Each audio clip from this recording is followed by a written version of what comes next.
Bonjour à tous les amis, j'espère que vous allez bien, on se retrouve pour une nouvelle revue de la semaine et c'est parti, on commence tout de suite. Je tiens juste avant à remercier pour les dons, pour Tipeee, pour Odyssée, donc Diana, Odile, Jacques, Angouillard, Dom, Puce, Hugo 67, Constance, merci beaucoup. Je vous en remercie grandement parce que ça nous aide vraiment à produire toujours des revues de la semaine vraiment de qualité avec beaucoup d'informations. Et comme à l'habitude, je remercie donc l'équipe des chercheurs d'or sans laquelle cette revue de la semaine serait beaucoup plus réduite avec beaucoup moins d'informations. Donc vraiment merci à eux et c'est parti, on commence tout de suite.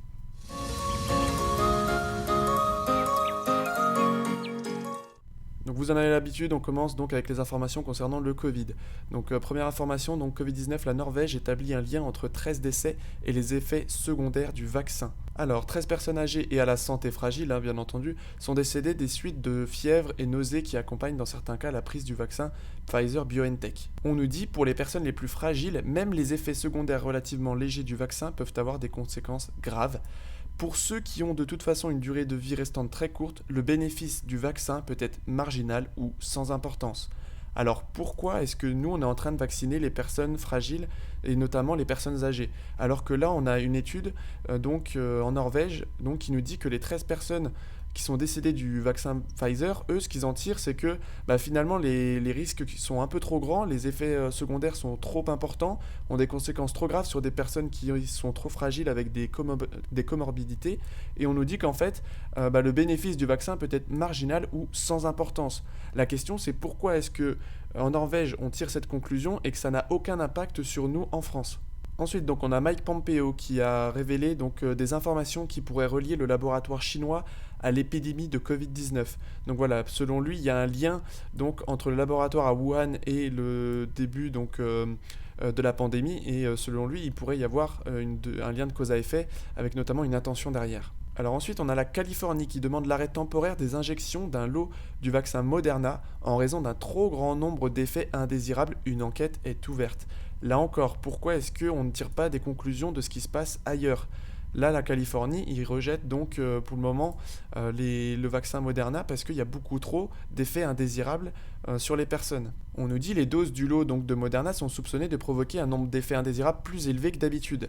Donc on a un épidémiologiste qui déclare que moins de 10 personnes ont souffert d'une possible réaction allergique grave et ont eu besoin de soins médicaux au cours des 24 dernières heures après avoir reçu le lot spécifique de vaccin. Ensuite, on a la Grèce qui prolonge indéfiniment le verrouillage, c'est-à-dire le confinement. S'exprimant au Parlement avant l'annonce de vendredi, le Premier ministre a déclaré que chaque mois de confinement coûtait à l'économie grecque plus de 3 milliards d'euros. Plus de 3 milliards d'euros par mois pour un confinement en Grèce, sachant que c'est une maladie qui tue 0,05% des gens. C'est juste incroyable. Alors ensuite on a LCI, l'explosion des variants est-elle provoquée par le vaccin Pfizer ? Il pose la question, alors bien entendu il démonte cette hypothèse, mais l'apparition et la multiplication de nouveaux variants du coronavirus inquiètent et interrogent, si bien qu'une ancienne généticienne de l'INSERM a émis l'hypothèse que le phénomène pourrait être lié à la vaccination. La généticienne Alexandra Henrion-Claude, c'est celle qui est passée dans Hold Up, elle a émis une hypothèse le 16 janvier attribuant ce phénomène à la vaccination à ARN messager. Elle nous dit, au plan collectif, l'obtention d'une couverture vaccinale élargie constituera un terrain favorable pour sélectionner l'émergence d'un ou de plusieurs variants. Elle nous dit, au plan collectif, l'obtention d'une couverture vaccinale élargie constituera un terrain favorable pour sélectionner l'émergence d'un ou de plusieurs variants échappant à l'immunité induite par la vaccination. On nous dit qu'il n'y a pas de preuve que le vaccin ne génère une mutation. En tout cas, la question on peut vraiment se poser parce qu'il y a vraiment beaucoup d'informations qui sortent là-dessus et on peut vraiment se demander s'il n'y a pas un lien de cause à effet là-dessus. Alors la Saxe qui prévoit la prison pour ceux qui refusent la mise en quarantaine. Voilà, ça vient de sortir et vous allez voir que malheureusement il y a beaucoup d'informations là-dessus. On continue. En Allemagne, l'Allemagne va réutiliser les camps de réfugiés pour détenir, écoutez bien, des personnes qui bafouent à plusieurs reprises les règles de Covid en sortant alors qu'elles devaient être mises en quarantaine.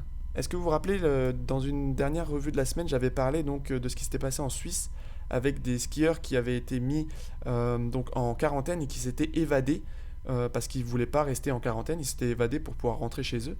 Et là, ce qu'on est en train de nous dire, c'est que des personnes qui refuseront ça seront mis en camp de réfugiés, dans des camps pour ceux qui ne respectent pas les règles liées au Covid. C'est juste abominable ce qui est en train de se passer. L'État régional donc a affirmé que l'installation ne serait utilisée que pour les personnes qui ont bafoué à plusieurs reprises les règles de verrouillage. Voilà, pour le moment c'est que ces personnes-là, mais qu'est-ce que ce sera ensuite en fait? Plus on avance, qu'est-ce que ce sera la prochaine étape? Alors on a l'OMS qui détaille en quoi la souche britannique du Covid-19 pourrait provoquer une mortalité accrue, ça date du 23 janvier. Alors une responsable de l'OMS a expliqué que la mortalité potentiellement plus élevée du variant britannique du coronavirus, évoqué par Boris Johnson, pourrait être liée à sa transmissibilité accrue. Voilà, donc sur tous les médias, on entend que la nouvelle souche est beaucoup plus mortelle, etc. Écoutez bien, c'est là que c'est fourbe. Pourrait être lié à sa transmissibilité accrue. On le dit, surchargeant ainsi le système de santé. Voilà, donc en fait, s'il va y avoir plus de morts, c'est juste parce que le variant est plus transmissible, il n'est pas plus létal, il est plus transmissible, et comme on a supprimé les lits en France et aussi dans les autres pays, on a beaucoup moins de lits, et ben en fait, il va y avoir des gens qui vont mourir parce qu'en fait, le système de santé va être encore une fois saturé. Donc on est encore en train de nous prendre pour des cons. Et ensuite, donc, en Suisse, donc, en raison de la pandémie, il est interdit de chanter dans des crèches. Écoutez ça. Puis en raison de la pandémie, il est interdit de chanter dans les crèches en Suisse. Les comptines sont strictement prohibées, ce qui provoque la colère et l'incompréhension des éducatrices. Pascal de France. Un geste pour dire bon appétit, mais surtout pas de chanson. Valentin a du mal à s'y faire. Moi, je chante Petit Ventre. J'ai pas compris. Petit Ventre. Tu aimerais chanter la chanson Petit Ventre? Oui. Eh bien non, les éducatrices de cette crèche vaudoise ont le bec cloué. En tant que professionnel, on a un peu du mal à comprendre pourquoi on n'a plus le droit de chanter avec les enfants, surtout que nous sommes masqués. L'interdiction reste en travers de la gorge, à tel point que direction et parents d'enfants préparent une pétition. Ça fait partie du développement des enfants. Mon petit garçon, il chante tout le temps. Il chante à la maison, il chante dehors. Pour moi, c'est incompréhensible. Depuis décembre, exclu de pousser la chansonnette dans les garderies, chez les nounous, partout en Suisse. Le canton de Vaud a demandé une exception, en vain. Les vocalismes créent trop de postillons. Oui, vous avez bien entendu, les vocalises génèrent donc plus de postillons. Alors on nous a vendu le masque parce que c'était une barrière pour les postillons, pour éviter de se transmettre le virus. Et là, en fait, on est en train de nous dire, faut porter le masque, mais en fait, même avec le masque, du coup, ça changera rien. Donc, je sais pas si vous vous rendez compte un peu de l'escroquerie. C'est à la base, on nous l'a mis en mode, c'est pour éviter donc qu'on puisse se le transférer à travers les postillons. Donc, normalement, selon le narratif, le masque est là pour nous protéger des postillons. Et en fait, on est en train d'interdire des enfants de pouvoir faire des comptines et des chants, alors qu'on sait que c'est hyper important pour eux à cet âge-là pour se développer. On est en train de leur interdire ça. Sous couvert du fait que ça génère trop de postillons. Donc là, franchement, ça devient n'importe quoi.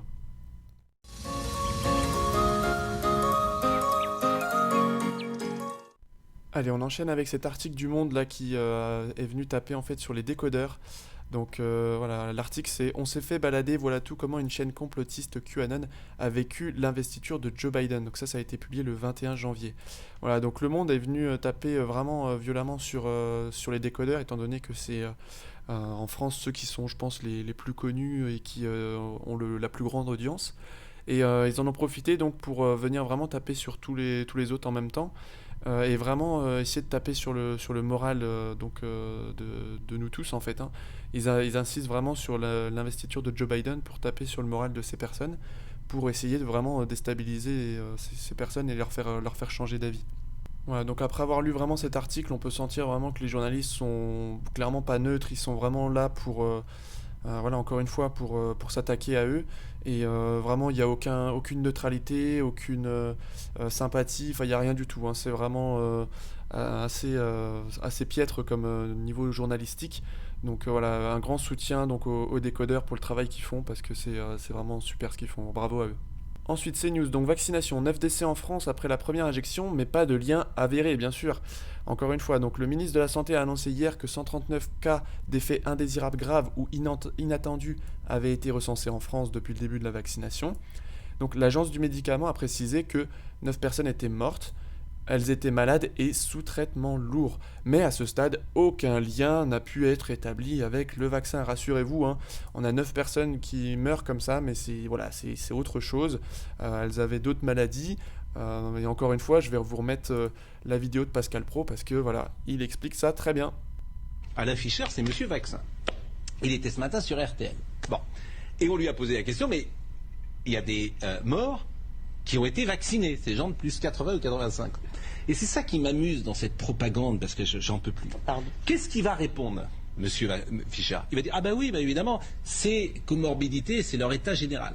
Donc les morts pour le vaccin, c'est comorbidité et état général, mais les morts de plus de 85 ans sans vaccin, c'est Covid. C'est le virus. Et c'est ça qui fatigue, en fait. Écoutez Alain Fischer. Voilà, donc il résume ça très bien, hein. Les morts du vaccin, c'est de la comorbidité. Par contre, les morts du Covid, et ben là, par contre, il n'y avait pas du tout de comorbidité. Les personnes n'étaient pas du tout fragiles, ni à risque, et elles n'avaient pas d'autres maladies en cours. On continue, Macron qui menace de virer les ministres qui l'ouvrent sur le vaccin. Alors ça, c'est assez beau comme titre. Voilà, donc Emmanuel Macron en a un peu gros, donc de la cacophonie gouvernementale et des couacs à répétition. Alors sur la vaccination, le chef a été clair. Outre le Premier ministre, 3 membres du gouvernement seulement sont autorisés à parler de la vaccination. Voilà, tous les autres, ils n'ont pas le droit de l'ouvrir parce que sinon, ils pourraient peut-être faire des gaffes.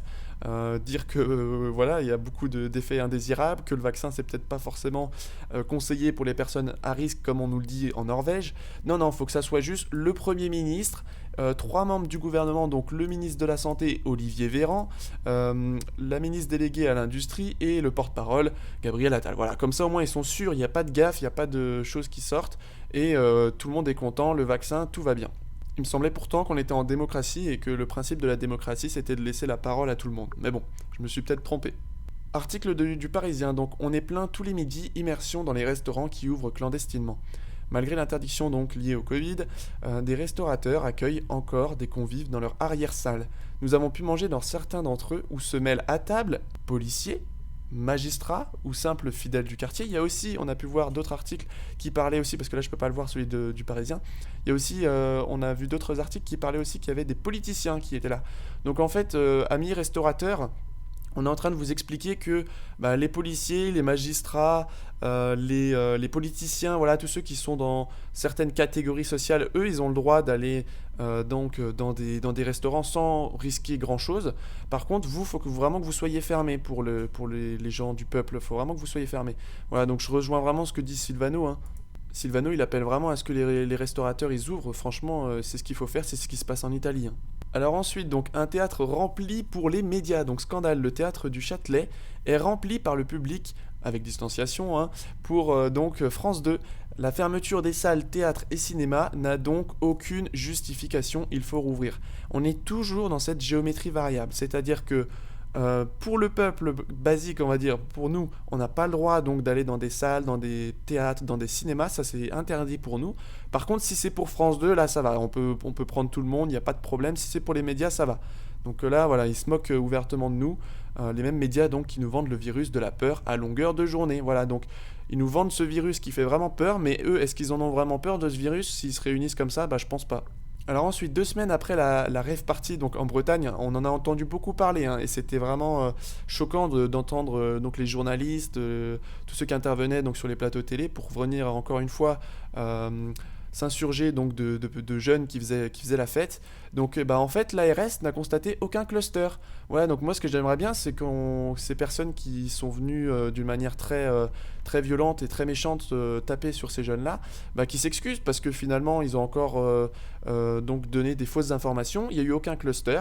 Voilà, donc elle avait rassemblé plus de 2500 personnes, hein, pourtant, hein, et ça a créé aucun cluster. Donc voilà, il faut vraiment arrêter avec ce virus de la peur, c'est n'importe quoi. Ça a pris des proportions incroyables parce que l'organisateur a été emprisonné, hein. L'un des organisateurs donc de la fête, Tristan, 22 ans, au casier judiciaire vierge. Non mais est-ce que vous vous rendez compte? 22 ans, casier judiciaire vierge, il a été emprisonné. On lui a reproché d'avoir donc fait cet événement. Donc c'est quand même incroyable, sachant qu'on a constaté aucun cluster 2 semaines après les faits. Donc samedi 16 janvier, environ 200 personnes ont manifesté à Lorient donc afin de le soutenir. Ils ont ensuite rejoint le mouvement contre le projet de loi sécurité globale, donc relate le Télégramme. L'organisateur risque 10 ans de prison une peine criminelle pour avoir organisé une fête. C'est une mascarade, se sont indignés plusieurs fêtards. Voilà, on est vraiment d'accord. Ça prend des proportions qui sont juste incroyables. Il n'y a plus aucun fait, voilà, on n'a plus le droit de vivre, même si les données sont de notre côté. Alors, tout le monde savait, Claude Lévesque, une omerta au nom de l'art, alors qu'une partie du milieu artistique est sidérée d'apprendre que le plasticien fait l'objet depuis 2019 d'une enquête donc préliminaire pour viol et agression sexuelle sur mineurs. D'autres semblent moins surpris. Ah bah tiens, bah voyons. Bah ça nous rappelle un peu l'affaire Duhamel, c'est-à-dire que en fait tout le monde est au courant et c'est seulement quand l'information sort que nous, le peuple, on est au courant. Alors il avait quand même déclaré à l'époque, je n'ai peut-être pas d'artiste femme parce qu'il ne représentait aucune artiste femme, mais j'ai un pédophile, voilà, donc lui il parle comme ça, il n'y a pas de problème. La question c'est ça, comment une telle carrière, donc parce que c'est quelqu'un d'assez connu, est-elle possible alors que depuis des années, ça se savait? Interroge la critique d'art, donc Marie Chénel. Donc il est dénoncé des abus sexuels subis entre ses 10 et 17 ans, donc de Monsieur Follon. L'enquête judiciaire est en cours et la présomption d'innocence prévaut, bien sûr. Mais dans le milieu de l'art, où Claude Lévesque était si connu, chacun s'interroge.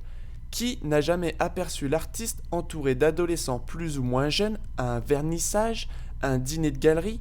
Qui n'a jamais entendu de rumeurs? C'était comme un nuage flottant autour de lui, reconnaît une conseillère de collectionneur qui le connaît et s'en méfie depuis 30 ans. Tout le monde savait qu'il aimait s'entourer de jeunes et faibles, et un bon nombre craignait le pire. Mais comment agir contre un homme qui a une telle aura? Ah, on y vient. Donc en fait, on peut mettre ça en lien avec toutes les affaires qui sont sorties. On peut mettre ça avec l'affaire Epstein, où on se rend compte que des politiciens extrêmement connus comme les Clinton pouvaient participer à des choses atroces sans que l'affaire sorte. Parce qu'en fait, c'est des personnes tellement puissantes que les personnes qui pourraient témoigner ont peur de sortir ces informations-là.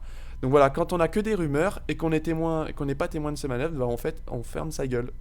Et donc, il y a une artiste qui dit « Quand je visitais les expositions, je vous assure que je ne lâchais pas mon petit garçon de l'œil. » Voilà, donc c'est vraiment très très glauque, mais voilà, ce qui est derrière ça, c'est vraiment comment c'est possible qu'il y ait toujours des omertas, que des personnalités connues et puissantes puissent faire n'importe quoi sans que ça ne sorte. Ça, c'est quand même la grosse question. Donc on enchaîne avec donc l'affaire Duhamel, donc ces soirées obscènes qu'il organisait dans sa maison de vacances en présence d'enfants. Camille Kouchner se souvient de scènes pour le moins sordides. Certains des parents et enfants s'embrassent sur la bouche. Mon beau-père chauffe les femmes de ses copains. Les copains draguent les nounous. Les jeunes sont offerts aux femmes plus âgées.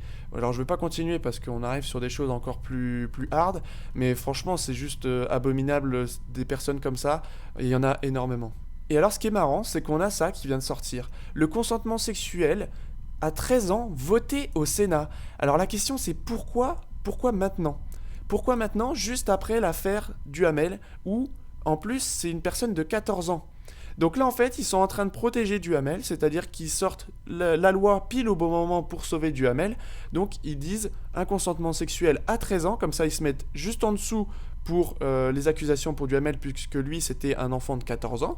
Donc là, ils sont empressés donc de faire cette loi. Sinon, comment expliquer que cette loi arrive à ce moment-là? Le Sénat donc a adopté en première lecture donc un texte visant à retenir l'âge de 13 ans comme seuil de consentement sexuel.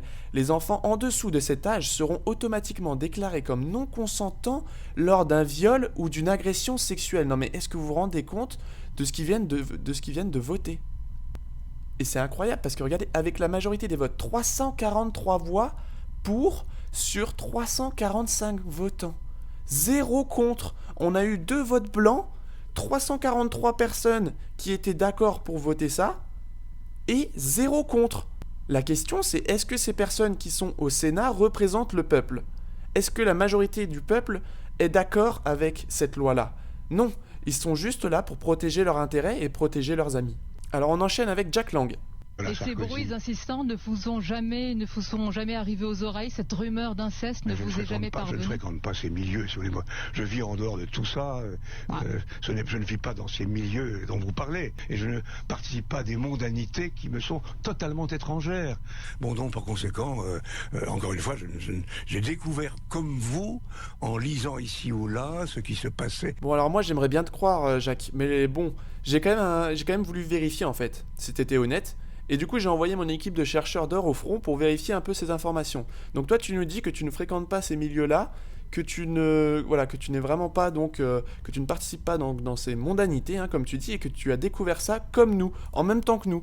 Bah, au début, je me suis dit, vas-y, je vais te croire. Mais en fait, j'ai lancé donc l'équipe sur le sujet, et on va voir ce que ça donne. Et en fait, malheureusement pour toi, on a retrouvé un article donc de Valeurs Actuelles du jeudi 8 octobre 2020 qui nous dit « Le pédocriminel Jeffrey Epstein a financé une mystérieuse association liée à Jack Lang ». Peu de temps après avoir été arrêté, donc avant d'avoir été arrêté puis de mourir en prison, l'homme d'affaires américain, donc Jeffrey Epstein, a fait d'importantes donations à une association dont les dirigeants sont des proches ou d'anciens proches de l'ex-ministre français. De plus, Jack Lang n'a jamais caché ses liens cordiaux avec Jeffrey Epstein. Dans une interview accordée à France Info, il avait décrit le milliardaire américain comme une personne charmante, courtoise et très agréable. Il avait également déclaré dans le même entretien avoir vu le pédocriminel à plusieurs reprises entouré de plusieurs jolies femmes qui n'étaient clairement pas mineures. Donc, Jack Lang, tu nous dis qu'en fait tu ne fréquentes pas ces milieux-là, ces mondanités-là. Mais en fait, bien sûr que si, tu les fréquentes. Et puisque en plus, donc, tu décris Jeffrey Epstein comme une personne charmante, courtoise et très agréable. Bah dis donc, on décrit pas la même personne là. Donc il va falloir commencer à être logique, Jack, parce que ce que tu nous expliques là, le fait que tu ne le connaisses pas, que tu n'as rien à voir avec ces personnes-là, bah franchement, là ça tient pas debout. Mais du coup, on a compris pourquoi tout ça ne tenait pas debout. Il nous dit « Je n'ai plus la mémoire exacte ». Voilà, Jack Lang, donc il rame sur la tribune signée pour décriminaliser donc la pédophilie. Et il nous dit « Je n'ai plus la mémoire exacte ». Donc en fait, tout ça, ça va, c'est rien, c'est juste qu'en fait, il a la mémoire qui flanche. Voilà, donc on te pardonne, Jack Lang, il n'y a pas de problème. Bon, donc en fait, lui, on l'invite sur les plateaux, hein, il a le droit de parler chez Europe 1, etc. Mais dans le même temps, on a Facebook qui censure si on ose mettre des citations d'un des plus grands chefs-d'œuvre de la littérature française, d'Alfred de Musset. Tout va bien, les amis. Et on a ce message donc de Michael, donc VLF, que je vous invite à suivre, hein, il met souvent des bonnes informations. Et quand on dénonce la pédophilie, et il y en a donc qui crient à la théorie du complot, mais sinon, non, on vit bien donc dans un monde parallèle. Hein. Voilà, donc à chaque fois qu'on parle de sujets sensibles comme la pédophilie, des incestes, etc., on nous met directement l'étiquette complotiste, l'étiquette complot, théorie du complot. Mais on se rend compte que on n'est pas vraiment dans une théorie du complot, malheureusement. Ensuite, donc Anonyme Citoyen, donc comme pour le deuxième confinement, le couvre-feu à 20h et ensuite le couvre-feu à 18h, les médias s'occupent des annonces pour préparer l'opinion publique. Voilà, les médias actuellement, ils servent juste à ça, à préparer l'opinion publique. Vous voyez, troisième confinement, ce n'est plus qu'une question de jours. Le reconfinement pourrait être annoncé par Emmanuel Macron cette semaine.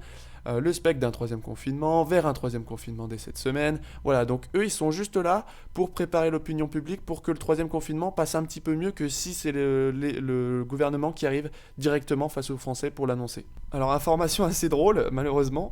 On nous parle maintenant donc de l'effet galette des rois pour justifier le reconfinement 3. Alors, regardez. Donc on va lire, hein. Selon les projections de l'INSERM et de l'Institut Pasteur scrutées par l'Élysée, font redouter une hausse exponentielle donc des infections, principalement à cause des fameux variants anglais et sud-africains.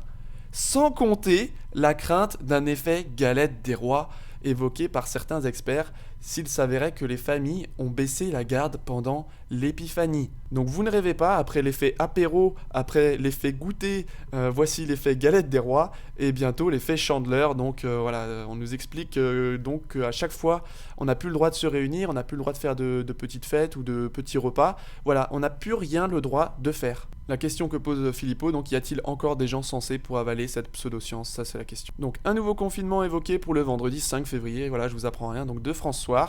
Une source proche du gouvernement nous fait donc part que l'exécutif planche sur un confinement le 5 février après la fermeture des écoles, et ce serait pour une durée de 15 jours minimum. Un couvre-feu de 15 jours empêcherait donc les Français de se déplacer pour les vacances. Ce serait donc un nouveau coup dur pour les stations de ski, qui ont déjà vu leur saison amputée de la période des vacances de Noël. Cela entraînerait donc une année blanche pour le secteur du tourisme montagnard. On nous rappelle quand même que la base de cette décision n'est pas connue, parce qu'elle semble être en contradiction avec ce que l'Organisation mondiale de la santé recommande. Ça, c'est toujours pareil. Quand l'Organisation mondiale de la santé recommande quelque chose qui va dans leur sens, ils se disent, bah voilà, on a décidé ça parce que l'OMS nous l'a dit qu'il fallait le faire. Mais quand ça va pas dans leur sens, ah là par contre on n'entend plus du tout parler de l'OMS. En effet, pour l'institution internationale, le confinement est une mesure de dernier recours pour gagner du temps pour des pays pris de court. La question c'est pourquoi est-ce qu'on ne recrée pas des lits, puisque c'est ça la question en fait. On est en train de reconfiner à chaque fois la population parce qu'on n'a pas assez de lits et que le système de santé sature, non pas que à cause du Covid, mais en partie à cause du Covid et en partie aussi avec toutes les autres maladies. Et pourquoi, depuis tout ce temps, on n'a toujours pas recréé de lits ? On est en train de détruire l'économie, donc toujours en vue de ce grand reset. L'OMS nous le dit en plus, ces mesures peuvent avoir des conséquences délétères graves sur les individus, les communautés et les sociétés, car elles entraînent un arrêt quasi total de la vie sociale, c'est exactement ce qu'ils recherchent, et économique, c'est exactement ce qu'ils recherchent. Ces mesures affectent de manière disproportionnée les groupes défavorisés. Encore Philippot, donc évolution du nombre de morts Covid de la semaine écoulée par rapport à la semaine précédente. Tableau donc de bord de Le Monde. France, plus 24%. Donc, alors qu'on a couvre-feu, resto, bar fermé, on a tout. On a bientôt maintenant le confinement. La Suède, moins 23,4%. Jamais eu de confinement, pas de couvre-feu, tout est ouvert. Et on ose nous parler de se reconfiner. Ensuite, Asselineau, alors qu'il y a 110 disparus par jour en France, 40 000 par an, les grands médias ont fait des dizaines d'articles sur la disparition de l'étudiante Diarisso. Et en fait, on apprend que c'était qu'une fugue. Il met quand même entre parenthèses pour la pub de son premier roman. Donc aucun article sur les autres, sur tous les autres disparus, sur les causes qui peuvent être là-dedans. Tous les médias s'empressent d'être toujours sur la même information qui est donnée et on ne s'intéresse pas au reste. Et surtout, il y a eu 0 article sur les 71 morts suspects post-vaccin Pfizer en Europe. Allez, on continue avec notre cher président donc, qui affirme qu'on est bien en dictature. Mesdames, Messieurs, chers amis, je suis très heureux d'être parmi vous aujourd'hui. Très heureux parce que nous sommes dans une période, qui n'a échappé à personne, où la dictature du quotidien est réelle. La dictature du quotidien est réelle. Donc là, on a un président qui est en train de nous dire « Ouais, en fait, on est bien en dictature. » Voilà, donc franchement, il va falloir se réveiller assez rapidement parce que sinon, ça va faire mal. Allez, on continue avec les informations incroyables. Médias à venir. Donc, l'Académie de médecine recommande de se taire dans le métro pour éviter de propager la Covid-19. On revient toujours avec ce qui s'était passé avec la crèche. On porte le masque parce que, soi-disant, c'est censé nous protéger du Covid-19 en éliminant, donc, en ne laissant pas passer les postillons. Et là, on est en train de nous dire, vous devez porter un masque. Et en plus de porter un masque, vous devez vous taire. Non mais franchement, là, les derniers, il va falloir se réveiller parce que c'est vraiment très important. Là, il commence à venir sur des choses totalement abjectes. Oui, on va pas faire beaucoup plus compliqué qu'écouter Jean Castex, c'est très clair. La parole au Premier ministre. À compter de lundi, tous les voyageurs qui souhaitent venir en France, en provenance d'un pays extérieur à l'Union européenne, quel qu'il soit, devront effectuer un test avant de partir. Et il faudra présenter un test négatif pour embarquer dans un avion ou un bateau. C'est le principe du passeport sanitaire. Vous êtes libre de faire ou pas le test. Mais si vous ne le faites pas, vous ne rentrez pas en France. Voilà. Si vous voulez rentrer en France, il faut présenter vos papiers et un test. Et un test négatif, un test positif, évidemment. Donc, c'est le principe du passeport sanitaire. Petite parenthèse avant de revenir à l'idée de passeport sanitaire. Hors Union européenne, dit le Premier ministre. Quelle bêtise. Qu'a fait Londres aujourd'hui, Boris Johnson?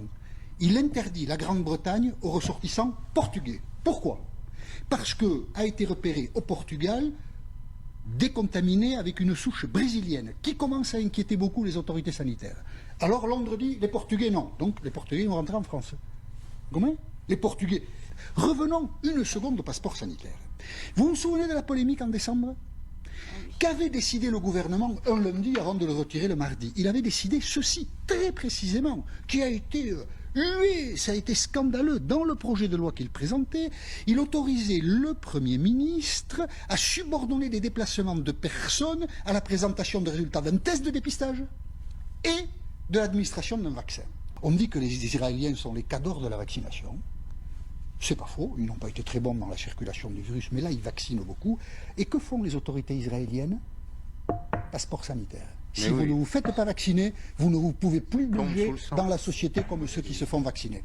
Eh bien, on va y venir en France à la totalité du passeport sanitaire et il est temps qu'avec le Covid, on se débarrasse de la bêtise. Mais ce sera beaucoup plus difficile. Et on continue donc avec de terribles images. Donc ce soir à Paris, de nombreux étudiants qui font la queue comme tous les soirs de la semaine attendant une distribution d'aide alimentaire.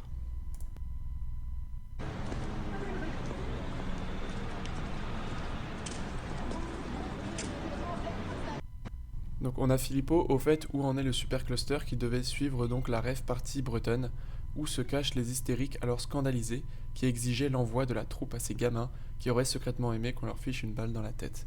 Voilà, le covidisme rend fou et rend bête. On écoute le docteur Philippe Bobola. Et ce qu'il faut savoir, c'est que quand on est en inhibition de l'action, là on a vu des troubles du comportement, je veux dire, soit on est dans un état dépressif, ça explique que beaucoup de gens sont dans un état dépressif.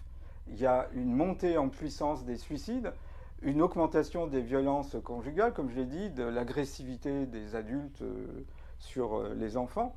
Mais surtout, il y a des réactions biochimiques quand on est en inhibition de l'action. Et donc, on met en branle un système endocrinien. On a dans le cerveau deux glandes, l'hypothalamus et l'hypophyse.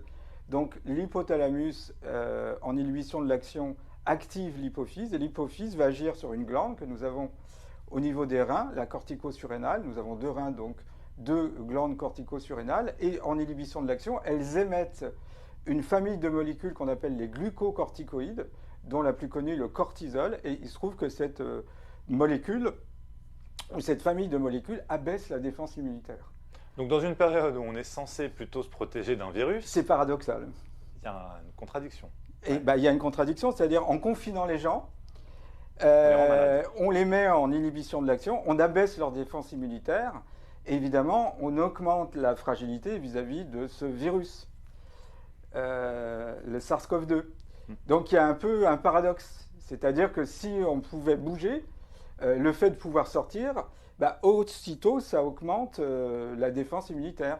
La défense immunitaire est abaissée en fonction de la libération de ces molécules. Alors il n'y a pas que une action au niveau des cortico-surrénales et au niveau de la défense immunitaire. On sait qu'on va agir également sur l'hypothalamus et l'hippocampe, qui dans le cerveau sont chargés de la mémoire et de surveiller la vigilance. Et on est dans un état, si la situation perdure, comparable aux gens qui ont subi un traumatisme. On a des effets post-traumatiques.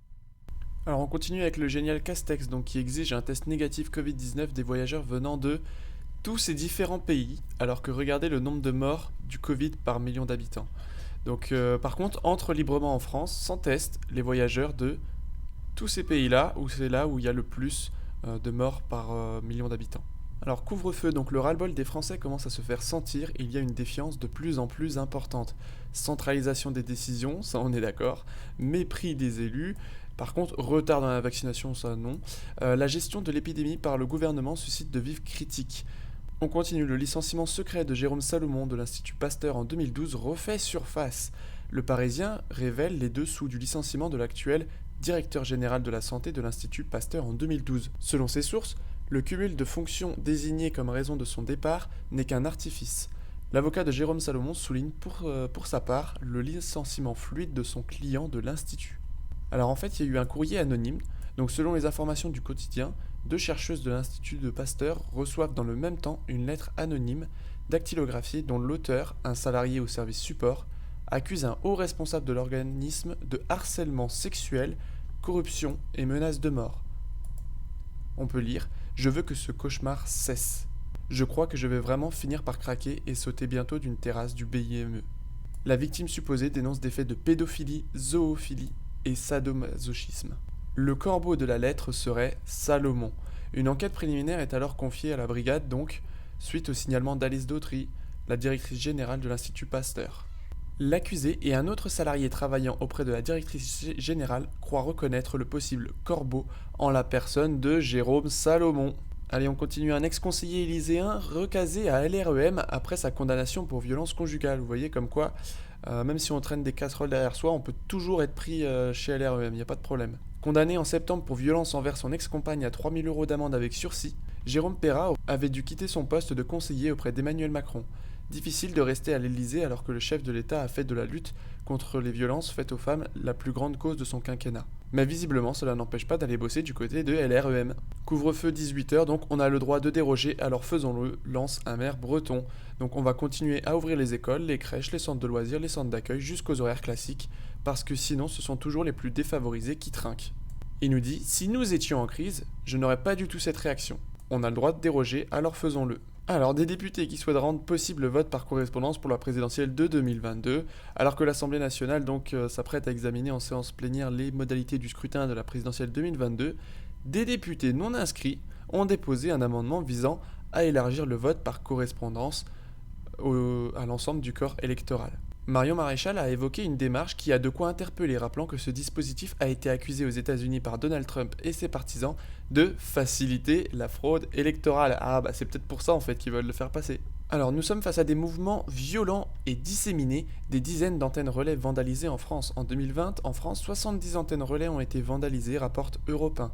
Nous sommes face à des mouvements violents disséminés sur l'ensemble du territoire, la menace est diffuse. Les profils des personnes qui attaquent les antennes sont différents. Des anti-5G, des gilets jaunes radicaux, des anarchistes de tout âge, précise Europe 1. Alors ensuite on a le professeur Raoul qui met un petit peu les choses au point parce qu'il y a eu les journalistes qui ont essayé de créer une fausse polémique, donc il met tout ça au point dans cette petite vidéo. Le journalisme n'est pas fait pour véhiculer des données qui tiennent à longue échéance, mais qui tiennent au jour le jour, comme leur nom l'indique. Et donc, si je vous donne quelques exemples de choses qui justifient le fait qu'on ait ce type d'information, d'abord, je veux dire à tout le monde, je n'ai pas de Facebook, donc tous les Facebook qui en mon nom sont tous faux par définition. Deuxièmement, c'est très intéressant parce que vous savez, j'ai déjà décrit les pieds nickelés qui font de la science, les Marx Brothers qui font de la science. Là, c'est Ri, Fifi et Loulou, les neveux de Donald qui font de la science, les petits jeunes. Je ne sais pas très bien de quoi ils parlent, et qui ont expliqué que dans notre première étude, où nous n'avons pas du tout étudié la mortalité, nous n'avons pas considéré que l'hydroxychloroquine changeait la mortalité, parce que personne n'est mort, ni dans le groupe chloroquine, ni dans l'autre, bien entendu, puisque l'objectif de ce travail était de regarder la durée du portage viral. Donc ça fait le buzz, parce que les journalistes ne vérifient rien du tout, parce que les gens disent, tenez, monsieur Raoult connaît, en pratique, si vous voulez, on en est à, je ne sais pas combien, 15 000 personnes qui ont été traitées par l'hydroxychloroquine en continu. On est en train de préparer 2 énormes travaux, l'un sur les gens traités en ambulatoire, plus de 11 000 personnes, l'autre sur les patients traités en hospitalisation, et sur les gens qui sont traités en ambulatoire, vous voyez, sur 11 234 personnes qui ont été traitées en ambulatoire, voilà, ça c'est la mortalité, ça c'est une personne. Et donc, la mortalité concerne essentiellement les gens qui ont plus de 89 ans. D'accord, ça c'est tout en ambulatoire, et ça correspond à 1 pour 1000 des gens qui ont soigné ici. Donc, on n'est pas prêt d'abandonner, on n'est pas prêt de changer. C'est pareil sur les gens qui sont passés en réanimation après être passés ici en ambulatoire et avoir reçu un traitement. Donc, tout ceci est extrêmement faible. C'est de l'ordre de... Au total, 0,2% pour les gens qui sont passés en réanimation. Donc tout ça n'est pas réel, on continue à faire notre travail. Allez, le passeport vaccinal est inéluctable pour les voyages, soutient Axel Kahn, en parlant déjà de revaccination. Donc l'instauration du passeport vaccinal est inévitable selon lui. Il a en outre prédit que le Covid-19 nécessitera une revaccination périodique, peut-être même annuelle. Alors c'est marrant, alors regardez, d'après un récent sondage IFOP, 62% des Français estiment que les personnes voyageant en avion à l'étranger doivent être munies d'un passeport vaccinal. Alors on va regarder un petit peu les chiffres là.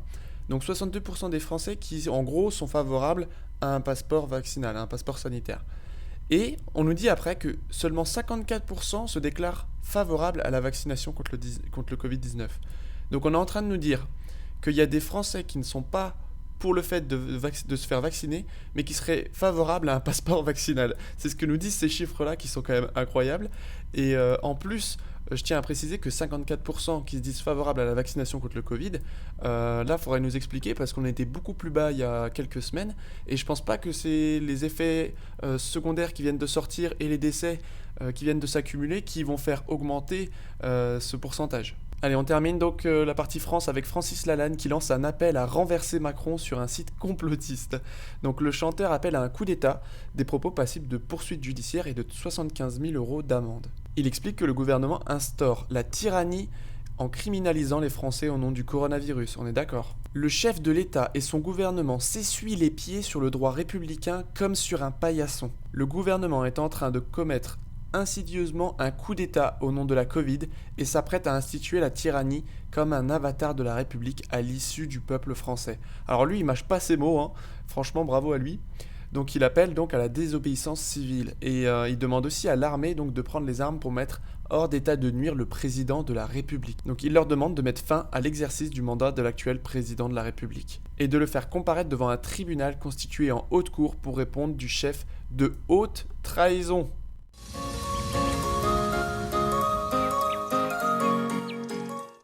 Alors on commence cette partie avec donc Peter Pan et d'autres dessins animés cachés au profil enfants sur Disney+ à cause de stéréotypes. Donc la plateforme a décidé de censurer pour les enfants certains dessins animés classiques tels que La Belle et le Clochard, Dumbo, Peter Pan, en cause des représentations culturelles datées. On est en train vraiment de s'attaquer à la culture et d'enlever certains dessins animés qui sont connus, certaines choses qui sont d'ordre de la culture, sous couvert donc du fait qu'il y aurait des représentations culturelles datées ou bien des stéréotypes. Ensuite, donc, Elisabeth II, un cousin de la reine, risque la prison pour agression sexuelle. Un membre de la famille royale a fait la une des faits divers et ce n'est évidemment pas pour une noble raison. Donc en fait, il est accusé donc d'agression sexuelle, Simon, et risque jusqu'à 5 ans de prison. Voilà, donc on continue avec des personnalités puissantes qui se permettent de faire n'importe quoi. Alors Facebook qui censure le cardinal mexicain pour avoir dénoncé le nouvel ordre mondial. Bah vous voyez, il y a des complotistes partout apparemment. Cardinal mexicain, apparemment complotiste, du coup, qui dénonce le nouvel ordre mondial et qui se fait donc censurer par Facebook. Ce qui est assez étonnant, en fait, c'est qu'à chaque fois que quelqu'un parle de ces choses-là, bah, en fait, il est censuré. Donc, est-ce que ça veut dire que c'est vraiment la réalité ? Bah, ça nous aide un petit peu dans notre compréhension, en tout cas. Alors, Matteo Renzi qui précipite la chute du gouvernement italien après la démission donc, de 2 ministres de son parti, l'ancien président du Conseil fait perdre à son successeur, Conte, sa majorité au Sénat. L'expérience de son second gouvernement s'achève et sans solution alternative crédible, un retour aux urnes sera inévitable en Italie. Alors on a un tribunal péruvien qui accuse Bill Gates, Soros et Rockefeller d'avoir créé le Covid-19. Donc encore des complotistes apparemment donc dans le tribunal péruvien. Il y a des complotistes partout, vous avez vu. Donc qui accusent Bill Gates, Soros et Rockefeller d'avoir créé le Covid-19. Donc j'aimerais bien avoir l'issue de ce tribunal. Alors vidéo, la Chine construit un énorme centre de quarantaine. Depuis le 13 janvier, des centaines d'ouvriers se relaient 24 heures sur 24 sur ce chantier situé à 300 km au sud de Pékin. Ce vaste centre de quarantaine destiné à isoler les cas contacts devrait être prêt d'ici quelques jours selon les autorités. Voilà, donc ça part toujours de ce qui se passe en Chine et puis ensuite ça vient chez nous. Donc si la Chine décide de faire des centres de quarantaine, et bien ensuite ce sera nos pays qui décideront de faire la même chose parce que soi-disant la Chine est donc l'exemple durant cette pandémie. Alors on a le Kremlin qui se joint aux responsables de l'Union européenne pour dénoncer les big tech pour avoir étouffé la liberté d'expression en ligne. Ça c'est quand même une bonne nouvelle parce que là les big tech font vraiment n'importe quoi en ce moment. Donc ils ont supprimé les comptes de personnalités très importantes comme Trump, comme le général Flynn, Sidney Powell et puis énormément d'autres et puis surtout des millions de comptes soi-disant complotistes. Alors Vatican, donc l'ancien président de l'IOR, donc Angelo Caloia, et l'ancien avocat Gabriele Liuzzo ont été reconnus coupables de blanchiment d'argent, de détournement de fonds et de malversation aggravée. Ils ont également été condamnés à verser une indemnité d'environ 23 millions d'euros. Voilà, donc vous voyez, même dans le Vatican, il y a des personnalités qui ont du pouvoir et qui se permettent de faire du détournement de fonds. Covid-19, donc des pays de l'UE réclament un certificat de vaccination fauné du passeport vaccinal. Voilà, vous avez vu, passeport vaccinal, ça passe pas au niveau de l'opinion publique, ils ont inventé un nouveau mot, ça va s'appeler certificat de vaccination. C'est plus beau comme mot, du coup ça passe mieux et ça va être plus simple à faire passer. Alors Silvano qui transmet aussi beaucoup d'informations donc, en Italie, et donc là c'est les commerçants qui se sont joints aux restaurateurs en Italie. Donc là il y a vraiment un gros mouvement qui est en train de se créer en Italie. Les routiers, les commerçants, les restaurateurs qui décident d'aller à l'encontre des mesures qui leur sont imposées par leur gouvernement. Ensuite, Bolsonaro qui accuse Emmanuel Macron de dire des idioties sur le soja et l'Amazonie. Il a dit « Vous ne connaissez pas votre pays et vous n'arrêtez pas de donner votre opinion sur le Brésil ». Voilà, il l'a renvoyé un petit peu dans ses gonds, donc ça fait plaisir. Donc il a dit donc pour l'amour de Dieu, Monsieur Macron, n'achetez pas de soja brésilien, comme cela vous ne déforesterez pas l'Amazonie. Achetez du soja en France, a-t-il déclaré ironiquement dans sa communication hebdomadaire. Parce que en fait, on a Emmanuel Macron donc qui avait dit donc que continuer à dépendre du soja brésilien, ce serait cautionner la déforestation de l'Amazonie. Et en fait, le vice-président brésilien a déclaré « Monsieur Macron ne connaît rien à la production de soja au Brésil. Notre production de soja se fait dans le Cerrado, région de la savane donc au sud de l'Amazonie, ou dans le sud du pays. La production agricole en Amazonie est infime. » Voilà, donc il y a un seul président qui se permet de juger tous les autres, de s'occuper de ce qui ne le regarde absolument pas, c'est Emmanuel Macron. Mais ce qui est marrant, c'est qu'à chaque fois qu'il le fait, il se fait renvoyer dans ses gonds, donc ça franchement ça fait plaisir à voir. Alors un incendie s'est déclaré au Serum Institute of India, donc le plus grand fabricant de vaccins au monde, selon des images de la télévision locale, mais les médias ont précisé que la production de vaccins contre le Covid-19 n'était pas affectée. Bon ça on n'en sait rien, hein, ça se trouve c'est le cas, mais si c'est pas le cas, c'est un petit peu triste du coup. Alors la Belgique qui a décidé d'interdire à sa population les voyages non essentiels hors des frontières à compter de mercredi jusqu'au 1er mars, a indiqué l'AFP, une source gouvernementale confirmant des informations donc des médias belges. Donc ils interdisent à leur population donc les voyages non essentiels. Donc voilà, on continue donc dans la restriction des libertés. Alors bière et dégustation, donc en République tchèque, des pubs rouvrent malgré les restrictions. Pour protester contre les restrictions liées à l'épidémie du Covid-19, des pubs et des restaurants ont décidé de rouvrir normalement ce 23 janvier, et ce, alors qu'ils ont une obligation de fermeture depuis octobre. Voilà, donc franchement bravo à eux. Donc ils disent « Nous sommes déçus par le gouvernement depuis longtemps et nous voulons montrer qu'il a choisi la mauvaise voie. Nous en avons assez. Nous pensons que les ministres devraient envisager de quitter leur poste. » Waouh, bravo. Alors Taïwan qui annonce l'incursion dans son espace aérien de 8 avions bombardiers et de 4 avions de chasse chinois. Voilà, donc on sait que sur les frontières donc, taïwanaises et puis aussi indiennes, la Chine se fait de plus en plus menaçante. Et donc là, on a quelques petites tensions encore qui se ravivent donc avec des avions qui viennent dans l'espace aérien de Taïwan. Alors alarme incendie se serait déclenchée donc à Westminster, donc siège du Parlement britannique. Donc ça, c'est arrivé donc aujourd'hui le 24 janvier. Donc les pompiers de la capitale britannique n'ont pas confirmé d'urgence, relate le Daily Express. Et enfin, donc la situation est hors de contrôle à Eindhoven, donc aux Pays-Bas. Les manifestations donc contre les restrictions sanitaires virent à l'émeute.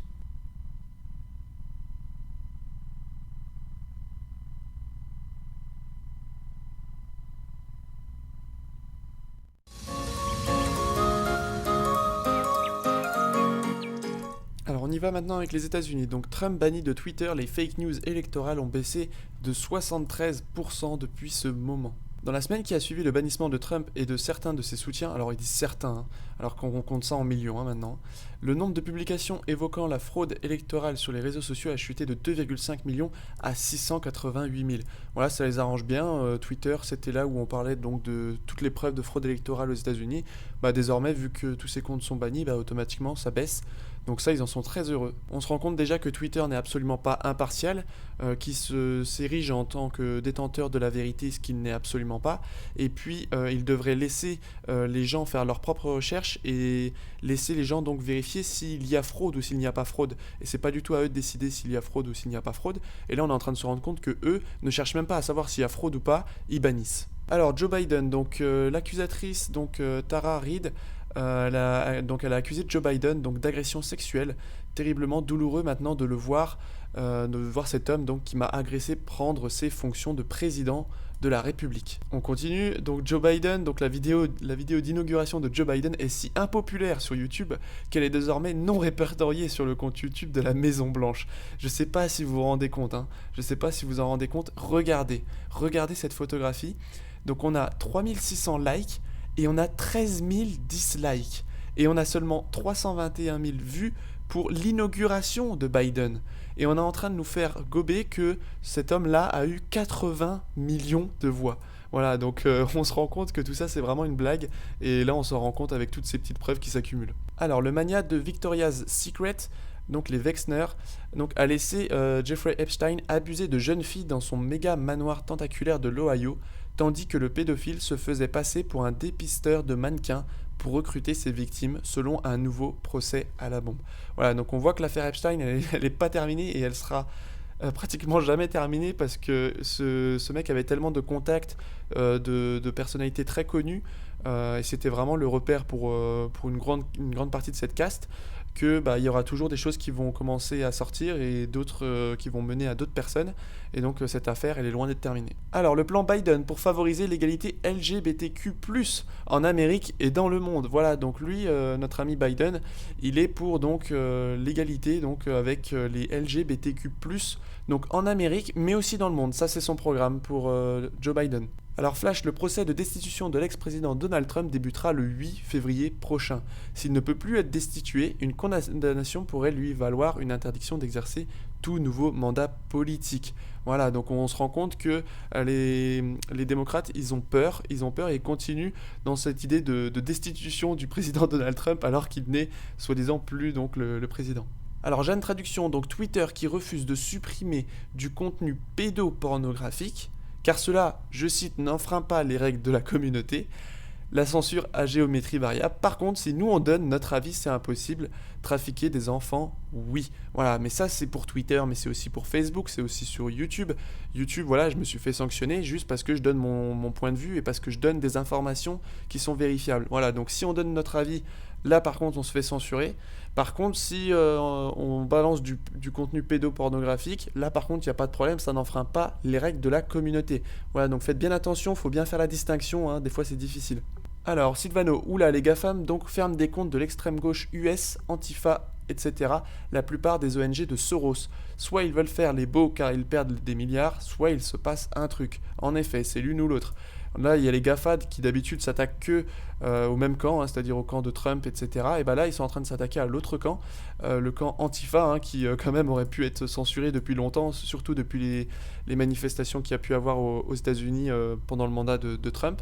Et bien là, ils commencent à fermer les comptes donc, de ces personnes-là et aussi des ONG de Soros. Donc ça, c'est une bonne nouvelle. Maintenant, à voir pourquoi est-ce que c'est fait. Allez, président Biden, donc, qui a fait que de taper pendant 4 ans, enfin pendant 2 ans, donc sur comment Trump gérait le Covid, et bien maintenant il nous dit que lui, maintenant qu'il est en place, et bien il n'y a plus rien que nous puissions faire pour changer la trajectoire de cette pandémie pour les prochains mois. Alors ça c'est marrant ça, alors quand il n'est pas au pouvoir il se permet de critiquer, et quand il est au pouvoir en fait il dit qu'il ne peut plus rien faire pour changer les choses. C'est pas beau ça? Allez, climat, malgré sa sortie de l'accord de Paris, Trump fait mieux qu'Obama. Eh oui, sous le mandat du président sortant, les émissions de gaz à effet de serre ont atteint leur niveau le plus bas depuis 30 ans, et pas seulement grâce au Covid-19. Alors ça c'est quand même super de voir ça parce que voilà, c'est toujours ce qu'on nous dit hein, pour nous taper donc sur le fait qu'on aime bien Trump. On nous dit Trump il est anti-écologie, il veut pas de l'accord de Paris, sauf que l'accord de Paris, si on se renseigne, c'était quelque chose d'orchestré pour détourner de l'argent, encore piquer de l'argent à la population pour les donner encore à la même élite. Donc lui il en voulait pas en fait. Lui il fait son écologie de son côté, mais il a pas besoin de l'accord de Paris pour s'occuper de l'écologie. Donc voilà, qui a dit que Donald Trump n'avait rien fait pour l'écologie? Vivement critiqué pour avoir sorti les États-Unis de l'accord de Paris sur le climat, le président sortant pourrait en fait avoir mieux fait donc que son prédécesseur sur le sujet selon France Info. De fait, Barack Obama s'était engagé lors de la COP15 de Copenhague à réduire les émissions de gaz à effet de serre des États-Unis de 17% entre 2005 et 2020. Et Donald Trump a porté ce chiffre à 21% à la fin de l'année. Voilà, mais en fait ça c'est marrant parce qu'on nous le sort vendredi 15 janvier. Voilà, ils peuvent pas nous le sortir avant parce que non, faut pas que ça lui soit bénéfique donc pour les élections américaines, faut que ça sorte après quand c'est terminé. Donc quand on est dans les élections dans la campagne, on tape sur Trump et puis dès qu'il est passé, on dit ah en fait, il était peut-être pas si terrible que ça quoi. Alors Schwarzenegger, venez avec moi si vous voulez vivre. Donc il se fait vacciner et il appelle tous les Américains à faire de même. Donc si vous voulez vivre, il faut se faire vacciner. C'est pas vraiment ça selon toutes les informations qu'on a actuellement, Schwarzi. Alors The Epoch Times, donc Trump qui a dit donc alors vous pouvez pas le voir parce que là pareil il faudrait payer pour pouvoir voir l'article, mais en tout cas j'ai été voir l'information. Donc en fait Trump a déclaré nous allons faire quelque chose mais pas tout de suite. Donc il a annoncé qu'ils allaient faire quelque chose mais pas tout de suite, donc à voir ce que c'est. En tout cas on reste à l'affût. Alors Biden qui annule l'ordonnance Trump interdisant donc la participation des communistes chinois au réseau électrique américain. On sait que Trump se battait beaucoup contre la Chine et notamment contre le Parti communiste chinois.